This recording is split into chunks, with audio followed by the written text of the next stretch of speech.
বিরতির পর স্বাগত। এখন খবর বিস্তারিত। নাইজেরিয়ায় ভয়াবহ দুটি গাড়ি বিস্ফোরণে মৃত্যু হয়েছে 118 জনের।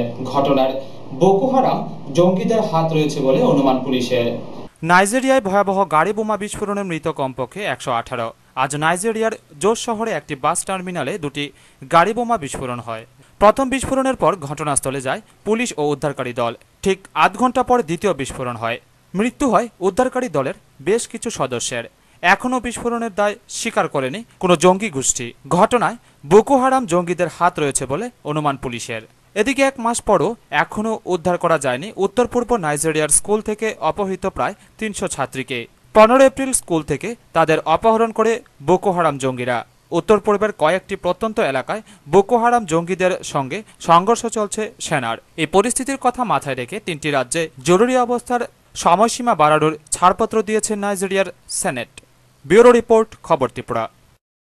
গুজরাটের মুখ্যমন্ত্রী পদ থেকে ইস্তফা দিলেন দেশের নবনির্বাচিত প্রধানমন্ত্রী নরেন্দ্র মোদী। গুজরাট বিধানসভায় বিশেষ অধিবেশনে যোগ দিয়ে মুখ্যমন্ত্রী পদ থেকে ইস্তফা দেন মোদী।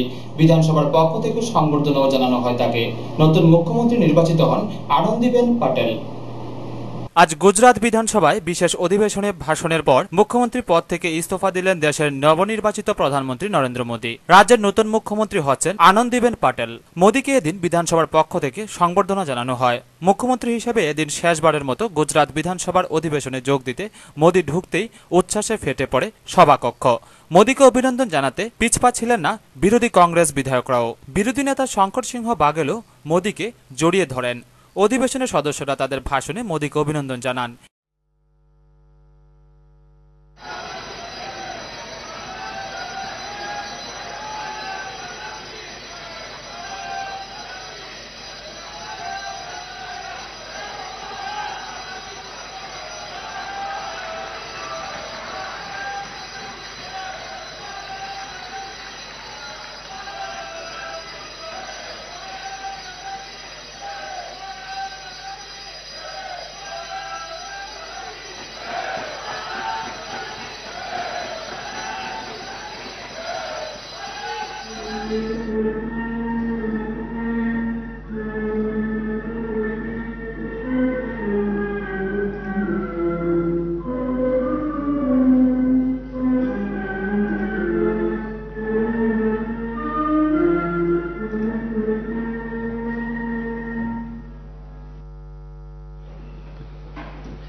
પૂરું પાડ્યું છે માન્ય અધ્યક્ષશ્રી। ભારત દેશના જ્યારે આપ এরপর রাজ্যপাল কমলা বেনিওয়ালের কাছে গিয়ে রাজ্যের মুখ্যমন্ত্রী পদে ইস্তফা দেন মোদী। এর আগে দুপুর 1:30 নাগাদ গুজরাট সচিবালয়ে গিয়ে কর্মী আধিকারিকদের সঙ্গে দেখা করেন মোদী। মণিনগরের বিধায়ক পদ থেকেও ইস্তফা দিয়েছেন মোদী। গুজরাটের মুখ্যমন্ত্রী হওয়ার দৌড়ে ছিলেন মোদী ঘনিষ্ঠ হিসেবে পরিচিত রাজ্যের রাজস্ব মন্ত্রী আনন্দীবেন প্যাটেল। সেই মতোই আজ বিজেপি বিধায়কদের বৈঠকে তাকে নির্বাচিত করা হয়। তিনি হবেন গুজরাটের প্রথম মহিলা মুখ্যমন্ত্রী। আগামীকাল দুপুরে শপথ নেবেন গুজরাটের নতুন মুখ্যমন্ত্রী। শপথ গ্রহণ অনুষ্ঠানে উপস্থিত থাকবেন রাজনাথ সিংহ, লালকৃষ্ণ আদবানি, সুষমা স্বরাজ, নীতিন গডকরি প্রমুখ। ব্যুরো রিপোর্ট, খবর ত্রিপুরা। রাজধানী আগরতলা থেকে 25 কিমি পশ্চিমে কসবা ভারত বাংলাদেশ সীমান্তে ভিত্তিপ্রস্তর স্থাপন হলো সীমান্ত হাটের। এটি ভারত বাংলা উভয় দেশের প্রস্তাবিত 4টি সীমান্ত হাটের দ্বিতীয়টি। আজ ত্রিপুরার রাজধানী আগরতলা থেকে 25 কিমি পশ্চিমে কসবা ভারত বাংলা সীমান্তে ভিত্তিপ্রস্তর স্থাপন হলো ভারত বাংলা সীমান্তের 4টি প্রস্তাবিত সীমান্ত হাটের দ্বিতীয়টি। ভারত এবং বাংলাদেশ সরকার স্থানীয় বাণিজ্য ও অর্থনীতির অগ্রগতির জন্য ত্রিপুরা, আসাম, মিজোরাম ও মেঘালয় সীমান্ত হাট নির্মাণে সম্মত হন। মেঘালয় বাংলাদেশ সীমান্তে 2012 সালে এমন একটি সীমান্ত হাট নির্মিত হয়েছিল। এই সীমান্ত হাটে সপ্তাহে একবার কিংবা দুবার বাণিজ্য চলবে। কোনো স্থানীয় কর আরোপ হবে না এই বাণিজ্যের ক্ষেত্রে। এই সীমান্ত হাটে ভারত বাংলাদেশ উভয় দেশের মুদ্রাই গ্রাহ্য হবে। ব্যুরো রিপোর্ট, খবর ত্রিপুরা। আনুষ্ঠানিকভাবে বিদায় নিলেন ঊনকোটি জেলার জেলা শাসক অভিষেক চন্দ্র। কৈলাসহর সার্কিট হাউসে এক বিদায় সংবর্ধনা অনুষ্ঠানের মধ্য দিয়ে বিদায় জানানো হয় তাকে। আনুষ্ঠানিকভাবে বিদায় নিলেন ঊনকোটি জেলার জেলাশাসক অভিষেক চন্দ্র। নতুন জেলাশাসকের দায়িত্ব নিলেন মৃণালকান্তি নাথ। কৈলাসহর সার্কিট হাউসে অভিষেক চন্দ্রকে বিদায় সংবর্ধনা দেওয়া হয়। এই অনুষ্ঠানে জেলাশাসক যেমন নিজে আবেগে ভেঙে পড়েন, তেমনি জেলাশাসক অফিসের কর্মচারী ও অফিসাররাও আবেগে ভেঙে পড়েন। জেলায় উন্নয়নের জন্য এই জেলাশাসকের বহু অবদান রয়েছে। জেলাশাসক 2013 সালে দেশের মধ্যে এমজিএন রেগাতে ঊনকোটি জেলাকে প্রথম করেছে, ডায়েরি ফার্ম করেছে, তিরুপতি মন্দির ও বোটানিক্যাল গার্ডেন করেছে। তাছাড়াও এই জেলার জন্য অনেক কিছু করেছে। সাধারণ মানুষ চেয়েছিলেন জেলাশাসক আর কিছুদিন এই জেলাতে থাকুক। আপনি সব লোক রেসপন্ড করেছে, এক জায়গায় সব লোক রেসপন্ড করেছে। कोई एक जगह मुक्ति बाबू বলেছেন, এডিম সাহেব বলেছেন যে আমার স্পিড বেশি। कोई জায়গায় আপনি বুঝতে পারেন ঠিক আছে, নো প্রবলেম, বাট স্টিল আপনি আমাকে আমার সাথে আপনি গেছেন, এটা সবচেয়ে বড় জিনিস। আমি যে জায়গায় আপনার থেকে যান, যদি সলিড ওয়েস্ট ম্যানেজমেন্ট সাইট, যদি এই জায়গায় এক মন্দিরের জন্য অথবা আমি যে এআইডি প্রজেক্টের জন্য বলছি, ইভেন ফিল্ড প্রজেক্ট যে জায়গায় আমি সোলার লাইটের জন্য আমি কাজ করেছি, আমার থেকে ফেলিয়ে আমি জানি, but you all supported me. আমি এটা খুব বড় জিনিস আমার জন্য। When I had gone to the stage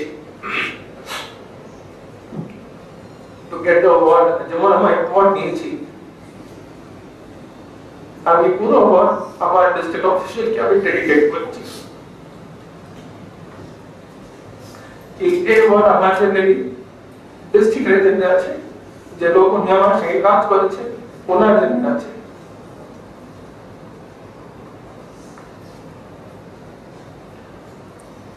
আমি খুবই খুবই খুশি এখানে যেটা আপনি আমার সঙ্গে সেও দিয়েছেন, আর আমি আশা রাখি কি আপনি সেম ভাবে কাজ করবেন। আমি মাঝখানে আসবো, নিশ্চয়ই আসবো, যে জায়গা আছে, যেগুলো জায়গা আছে, আমার 25 বছর আরো আছে চাকরি, আমি আসবো। And I wish you all the very best.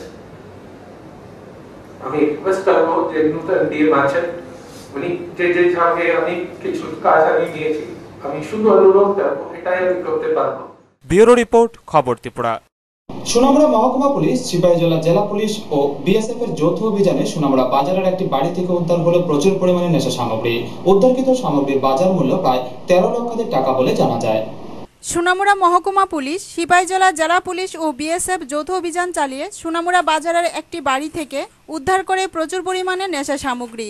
জানা যায়, গোপন খবরের ভিত্তিতে সিপাহীজলা অতিরিক্ত police super Sharmishtha Chakraborty, SDPO Ashok Kumar Sinha, BSF 29 নং বাহিনীর ডেপুটি কমান্ড্যান্ট অনিল কুমার, ধনপুর ও কুলুবাড়ি বিওপির সহকারী কমান্ড্যান্ট আশুরঞ্জন রায় ও পিসি সরোজের নেতৃত্বে বিশাল পুলিশ ও বিএসএফ বাহিনী হানা দেয় সোনামুড়া মসজিদ সংলগ্ন একটি বাড়িতে।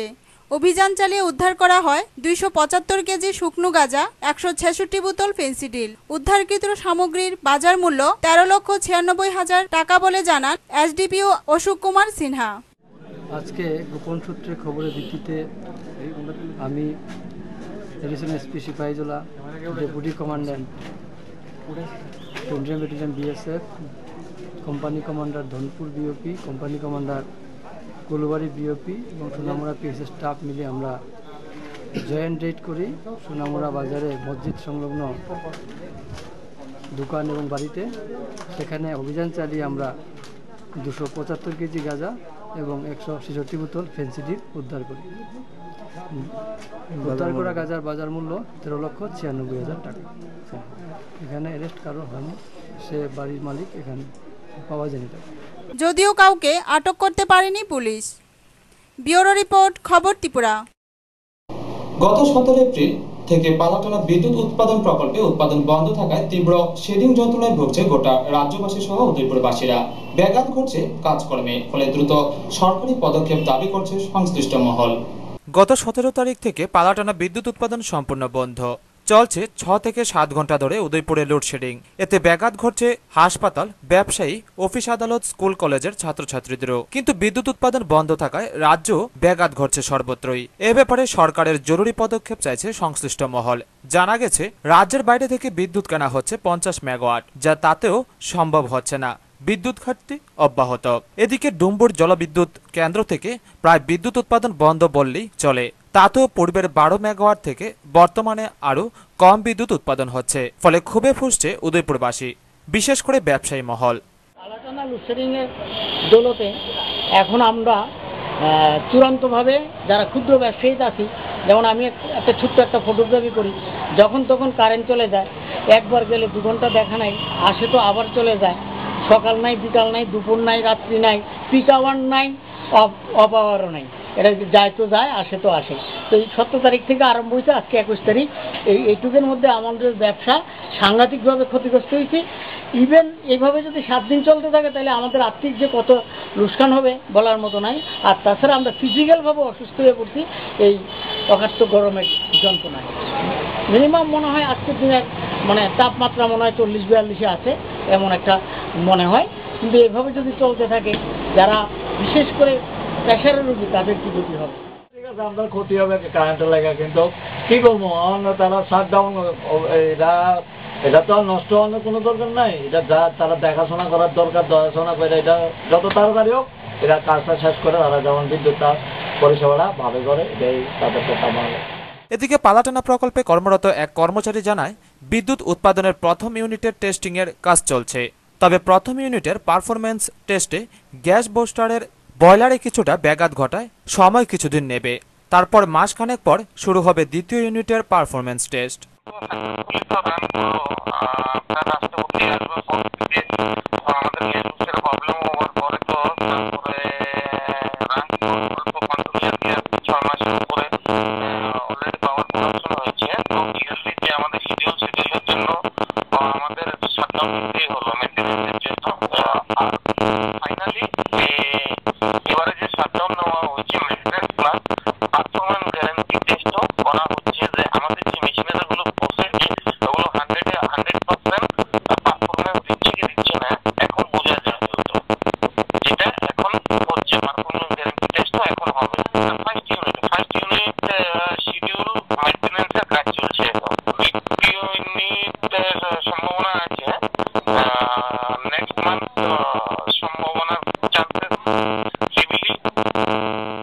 এদিকে সূত্রের খবর, ওটিপিসি এর কাজকর্মে ক্ষুব্ধ স্থানীয় পালাটানার কর্মরত শ্রমিকরাও।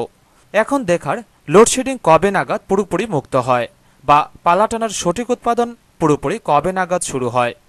এদিকে উদয়পুর জগন্নাথ দিঘির পাশে শহরের প্রাণকেন্দ্রে সকাল থেকেই অর্ধনগ্ন অবস্থায় রাস্তার পাশে এক মহিলা পড়ে থাকতে দেখে কৌতূহল সৃষ্টি হয়েছে স্থানীয় লোকদের মধ্যে। কিন্তু এই ব্যাপারে প্রশাসন থেকে শুরু করে কারো কোনো হদিশ নেই। ব্যুরো রিপোর্ট, খবর ত্রিপুরা। নাশকতামূলক অগ্নিকাণ্ডে সম্পূর্ণ ভস্মীভূত হয়ে গেল সীমান্ত কাঁটাতারের ওপারের ভারতীয় ভূখণ্ডের একটি ঘর। ঘটনা গতকাল মধ্যরাতে সোনামুড়া থানাধীন মতিনগর ঘিলামুড়া এলাকায়। ক্ষয়ক্ষতির পরিমাণ কয়েক লক্ষাধিক টাকা বলে জানা যায়। নাশকতামূলক অগ্নিকাণ্ডে সম্পূর্ণ ভস্মীভূত হয়ে গেল সীমান্ত কাঁটাতারের ওপারে ভারতীয় ভূখণ্ডের একটি ঘর। অল্পেতে রক্ষা পায় আরও একটি ঘর। ঘটনা গতকাল মধ্যরাতে সোনামুড়া থানাধীন মতিনগর ঘিলামুড়া এলাকায়। ঘটনায় জানা যায়, গতকাল রাত আনুমানিক 1:30টা নাগাদ সীমান্ত কাঁটাতারের ওপারে 3 নং গেট সংলগ্ন ভারতীয় ভূখণ্ডে বসবাসকারী রমজান আলীর ঘরে বাংলাদেশের কিছু দুষ্কৃতী আগুন ধরিয়ে দেয়। আগুন লাগানো হয় অন্য একটি ঘরেও। যদিও বাড়ির লোকজন একটি ঘর বাঁচাতে পারলেও অন্য একটি ঘর সম্পূর্ণ ভস্মীভূত হয়ে যায়। ঘরের ভেতরের কোনো কিছুই বাঁচানো সম্ভব হয়নি। যেহেতু রাত্রিবেলায় সীমান্তের গেট লাগানো ছিল, সেহেতু আগুন দেখেও বাইরে থেকে কোনো লোক কিংবা অগ্নি নির্বাপক দপ্তরের গাড়িও সময় মতো যেতে পারেনি। এই অগ্নিকাণ্ডে ক্ষয়ক্ষতির পরিমাণ কয়েক লক্ষাধিক টাকা বলে জানান রমজান আলী ও তার পরিবার। যদিও বাড়ির লোকজন কয়েকজনকে বাংলাদেশের দিকে পালিয়ে যেতে দেখেছিল। আগুন লাগাই দিয়া দম দিছি, ওই তো বাংলাদেশের আছে এরপরে শত্রুতাম থেকে লাগাইছি। মাল সাবানা আছিল, খাট সুটকিস এই ধরনের অনেক টিয়ার জিনিসটা আছিল। ঘরে একটাতে একবারে শেষ, আরেকটা মাঝে লাগাই দিয়েছে, এটা বাচ্চা। সব মিলিয়ে আপনার ক্ষয়ক্ষতির পরিমাণটা কিরকম? সব মিলিয়া কত মাল সামান করে মিলিয়া 2-3 লাখ দিব। রাতের জন্য 10টা বাজে আমার বাতিজা চিল্লি শুরু দিছে মনোলমে তার ঘর মাল সামান আছে কিছুটা অবশ্য আছে জানি নিজে হ্যাঁ মনোলমে তার বাঞ্জা সাঞ্জানি লয়ে গেছে হ্যাঁ উঠলাম উঠতে আগুনের কথা কয় না বুঝলেন উঠতে দিয়ে যে ঘরের ভিতরে আগুন তো আগুন দিয়ে সকলে মিলে আমরা আসি মাত্র 4 জন এই বাড়ির ভিতরে হ্যাঁ এক বাড়ি তো আছে হেওয়াটা ন্যাংরা মানুষ আচ্ছা যাক এটা নিবেতাম লাগছে আধাতি করে গেছি যা এটা খেতা দিতাম লাগছে রে এরপরে যে আমার ঘরের দক্ষিণ কোনা দিয়া দমরে যাই যে আগুন লাগাই দিয়ে 2 লোক চিনতাম পারছি না 2 লোক একজন কিছু বাড়ি একজন নাম পা দৌড়ে দিয়েছে। ধারণা করা হচ্ছে পুরনো কোনো শত্রুতার জেরে ঘটে থাকতে পারে এই নাশকতামূলক অগ্নিকাণ্ড। মতিনগরের প্রধান প্রিয়তম রুদ্রপাল জানান, আমার এই মতিনগর 2 নম্বর ওয়ার্ডের গিলামোড়া থেকে একটা ফোন যায় আমার কাছে রাত্রেবেলা আগুন লাগছে ভাইয়া। তাড়াতাড়ি আমি আমাদের থানাতে ফোন করলাম। থানাতে ফোন করার পরবর্তী সময়ে ফায়ার সার্ভিস সহকারে আমি নিজে এই স্থানে উপস্থিতি আইয়া পরবর্তী সময় আমরা ওই পারে গিয়ে আসে এই যে ফায়ার সার্ভিসের সহযোগিতা এবং আমাদের এলাকার মানুষ সহকারে আগুনটা আয়ত্তে আনছি। ব্যাপক ক্ষয়ক্ষতি হয়েছে এর প্রচুর টাকা, এখানে কিছু নগদ টাকাও পুরা গেছে। এই টাকাটি আমরা ব্যাংকের সাথে যোগাযোগ করুন টাকাগুলি কীভাবে পাওয়া যায় কিনা। এর মধ্যে মামলা বলতে রাত্রেবেলা থানাওয়ালা এফআইআর নিছে এবং এখন লিখিতভাবে তারা ওই জায়গাতে গিয়ে আসে অভিযোগ করবো। তাদের ফেন্সিংয়ের বাইরে অ্যাকচুয়ালি যারা আছে তাদের নিজেরাই বুথ করে লাগতেছে, যেহেতু এখানে তার কাটার গেট লাগানো থাকে, এদিকে বিএসএফ থাকে, তারা নিরাপত্তা নিজেরাই অবলম্বন করতে। এই ঘটনায় আবারও ফেন্সিংয়ের ওপারে বসবাসরত পরিবারগুলোর নিরাপত্তার প্রশ্নচিহ্নের মুখে। রতন দাস ও সুকান্ত বর্মনের রিপোর্ট, খবর ত্রিপুরা। ষোড়শ লোকসভা নির্বাচনে দেশে বিজেপির বিপুল জয়ে রাজ্যে 59 জেলা বিজেপির উদ্যোগে কৈলাসহরে এক বিজয় মিছিল সংগঠিত করল বিজেপি কর্মী সমর্থকরা। কৈলাসহর 59 জেলায় বিজেপির উদ্যোগে এক বিজয় মিছিল অনুষ্ঠিত হয়। মিছিলটি কৈলাসহরে বিভিন্ন পথ পরিক্রমা করে বিজেপির জেলা কার্যালয়ের সামনে এসে শেষ হয়। উল্লেখযোগ্য বিষয় হলো মিছিলে যোগ দেওয়া অনেকেই নতুন মুখ, যাদের আগে অন্য দলের মিছিলে দেখা যেত। বিজয় মিছিল শেষে কর্মীদের মধ্যে লাড্ডু বিতরণ করা হয়। অধিষ্ঠিত হতে যাচ্ছি, তারই ফলশ্রুতিতে আজকে আমাদের কৈলাসহরের ভারতীয় জনতা পার্টির পক্ষ থেকে এই বিজয় উৎসবে আমরা ভারতীয় জনতা পার্টির সমস্ত কর্মকর্তা এবং আপামর জনগণ এই বিজয় উৎসবে সামিল হয়েছেন। সংখ্যালঘু সম্প্রদায়েরও অনেক সদস্য আমাদের এই বিজয় উৎসবে সামিল হয়েছেন এবং সবার মধ্যে আমরা আজকে মিষ্টি বিতরণ করেছি। আগামী দিনে নরেন্দ্র মোদীর নেতৃত্বে ভারতবর্ষের শান্তি, সম্প্রীতি এবং সমৃদ্ধি কামনা করে আজকের এই বিজয় উৎসব এবং কৈলাসহরবাসী আজকে আমাদের এই বিজয় উৎসবকে যেভাবে সহযোগিতা করেছেন এবং সমস্ত কর্মকর্তা আমাদেরকে যেভাবে সহযোগিতা করেছেন তার জন্য 59 জেলা কর্তৃপক্ষের পক্ষ থেকে সবাইকে আন্তরিকভাবে অভিনন্দন এবং কৃতজ্ঞতা প্রকাশ করছি। জয় হিন্দ, বন্দে মাতরম, ভারত মাতা কি জয়। ব্যুরো রিপোর্ট, খবর ত্রিপুরা। এখন খেলার খবর।